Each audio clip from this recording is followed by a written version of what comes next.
అలానే ఎంసీఎస్లో ఆర్బీఐ గవర్నర్లుగా దువ్వూరి సుబ్బారావు గారు అలాగే రఘురాం రాజన్ గారు పనిచేశారు. వీళ్ళు ఏదైతే చెప్తారో ప్రపంచ ఆర్థిక వ్యవస్థ గురించి కానీ లేదా దేశ ఆర్థిక వ్యవస్థ గురించి కానీ అది ఎగ్జాక్ట్గా ఉంటుంది. అందుకే వాళ్ళకి అవార్డులు రివార్డులు అనేకం వచ్చున్నాయి. రఘురాం రాజన్ గారు అలాగే నరేంద్ర మోడీ గారు వీళ్ళిద్దరిని మనం చూస్తున్నాం. రూపీ విషయంలో మాట్లాడుకుందాం. భారత ఆర్థిక వ్యవస్థ గురించి ట్రంప్ అది డెడ్ ఎకానమీ అని అంటున్నారు. కాదు అని చెప్పి నరేంద్ర మోడీ గారు అంటున్నారు. రఘురాం రాజన్ గారు ఏమంటున్నారు? పాలసీల్లో కొన్ని మార్పులు తీసుకురావాలంటున్నారు. ఇప్పుడున్నటువంటి ఆర్థిక మంత్రి నిర్మలా సీతారామన్ గారు ఏమంటున్నారు? విదేశీ బ్యాంకులు రావాలి, ప్రైవేట్ బ్యాంకులు వస్తే తప్ప భారతదేశం యొక్క రెవెన్యూ ఆర్థిక వ్యవస్థ బలోపేతం కాదు అనేటువంటి అభిప్రాయాన్ని ఆవిడ వ్యక్తం చేస్తున్నారు.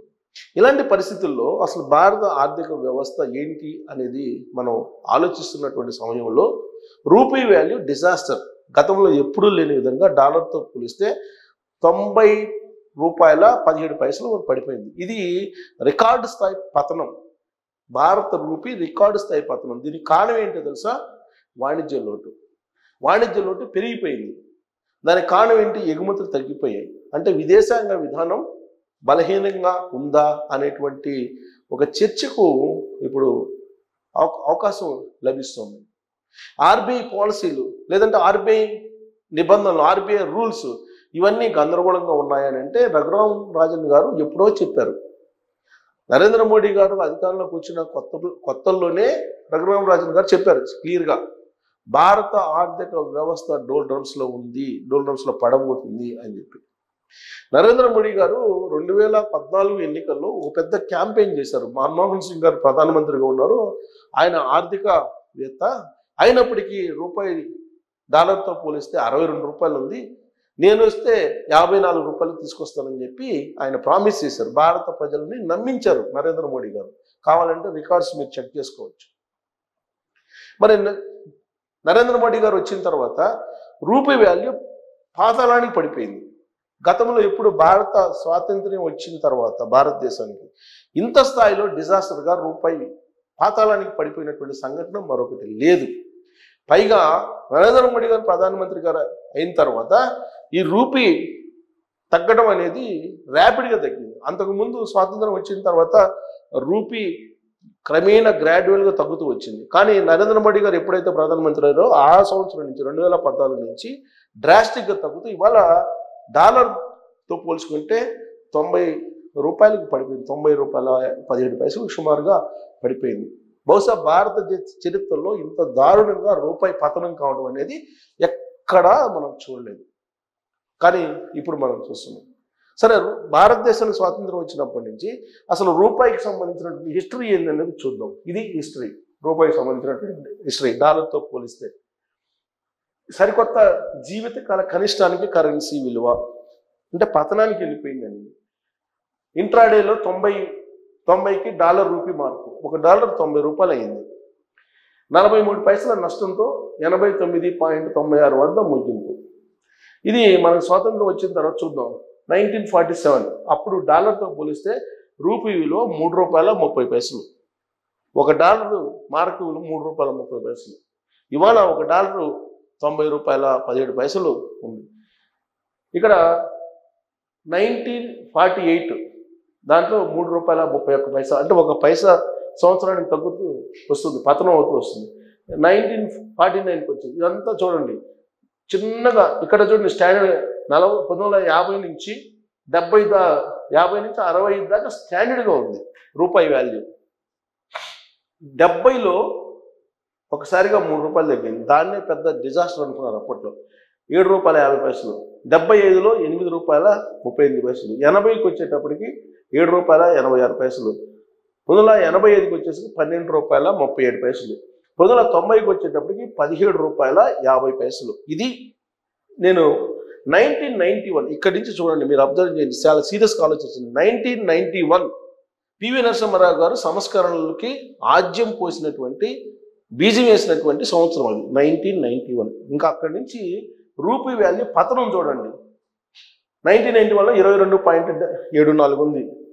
95కి వచ్చేటప్పటికి 32.43 ఉంది. 2000 సంవత్సరం వచ్చేటప్పటికి 44.94 ఉంది.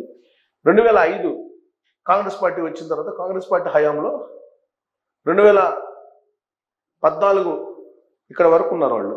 2005 నుంచి యూపీఏ 1, 2 2014లో 62 పైసల 33 రూపాయలు ఉంది. ఇది నరేంద్ర మోడీ గారు వచ్చే నాటికి రూపాయి వాల్యూ 62 రూపాయల 33 పైసలు ఉంది.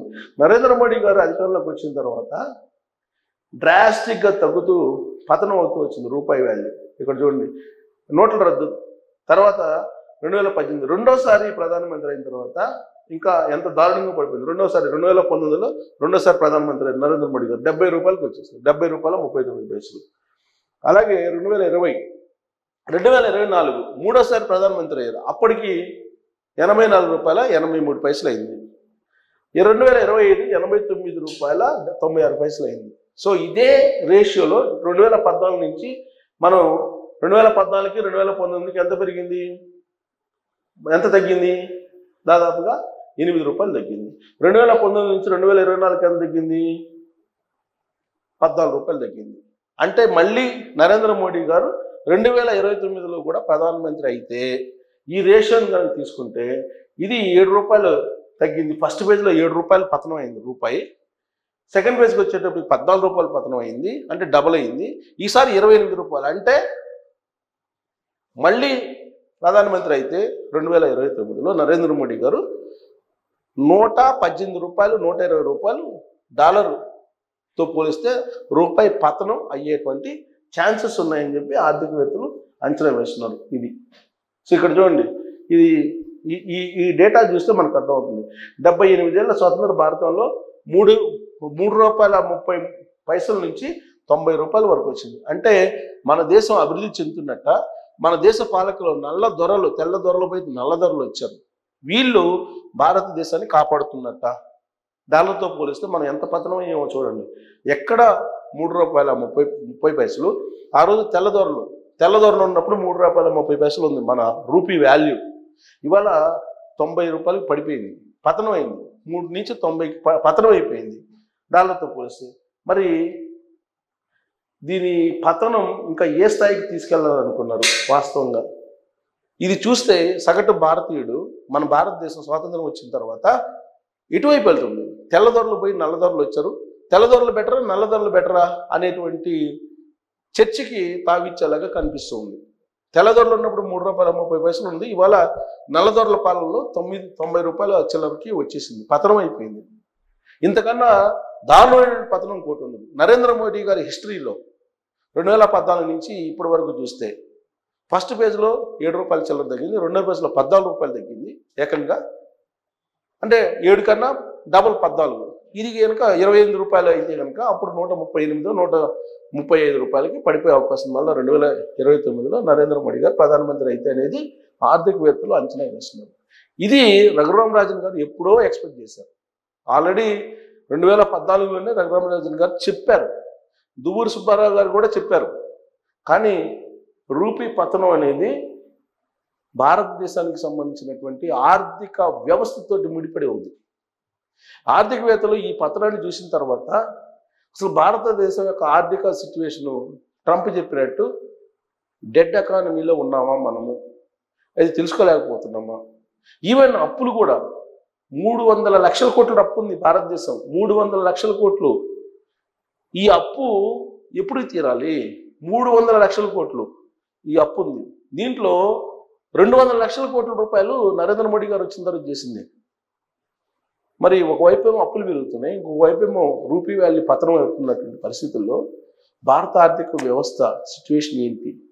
మనం నరేంద్ర మోడీ గారు లేదంటే స్వాతంత్రం వచ్చిన తర్వాత జరిగినటువంటి పాలకుల ఆర్థిక విధానాలు భారతదేశాన్ని ఎటు తీసుకెళ్తున్నాయి? సూడో ఆర్థికవేత్తలు అంటే కుబేర్లు పెరిగిపోతున్నారు. ఇప్పుడు తాజాగా వస్తున్నటువంటి నీతి ఆయోగ్ రిపోర్ట్ ప్రకారం భారతదేశంలో ఉన్నటువంటి 60% సంపద 1% పీపుల్ దగ్గర ఉంది. మిగతా 40% సంపద 99% మంది పంచుకోవాల్సి వస్తుందని చెప్తున్నారు. ఇంతకంటే దారుణమైనటువంటి విషయం కూడా ఉందా? ఇది నీతి ఆయోగ్ చెప్పింది, నేను చెప్పడం కాదు, నీతి ఆయోగ్ చెప్పింది.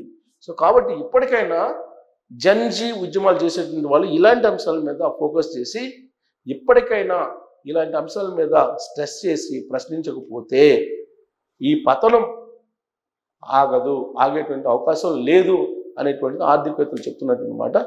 మరి ఈ రూపీ పతనాన్ని చూసిన తర్వాత మీకేమనిపిస్తుంది అనేది ట్రోల్ చేయొచ్చు. Thank you.